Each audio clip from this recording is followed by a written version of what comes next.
గొప్పవాడు. తపస్విభ్యోధికో యోగి, జ్ఞానిభ్యోపి మతోధిక. జ్ఞాని అంటే అన్ని పాండిత్యము అన్ని పుస్తకాలు చదివినటువంటి జ్ఞాని కంటే కూడా యోగి గొప్పవాడు.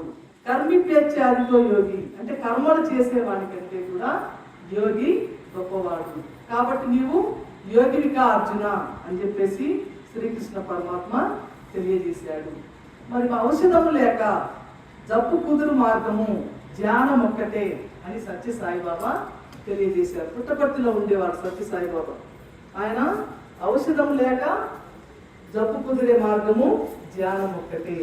మరి అన్నిటికంటే గొప్ప చదువు ధ్యానము, యోగము, పూజలు, భజనలు, స్తోత్రాలు ఇవన్నీ కూడా దీని ముందు దిగదుడిపే అని చెప్పేసి తెలియజేశారు.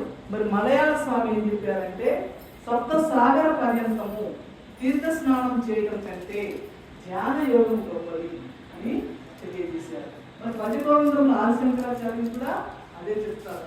కురితే గంగా సాగర గమనం వ్రత పరిపాలన మదవాదానం జ్ఞాన విహీన సర్వమతేన ముక్తిం న భజతి జన్మశతేన భజ గోవిందం గోవిందం భజ మూఢమతే సంప్రాప్తే సన్నిహితే కాలే నహి నహి రక్షతి దుఃఖృంకరణి. అంటే ఏం చెప్పారు? కురితే గంగా సాగర గమనం.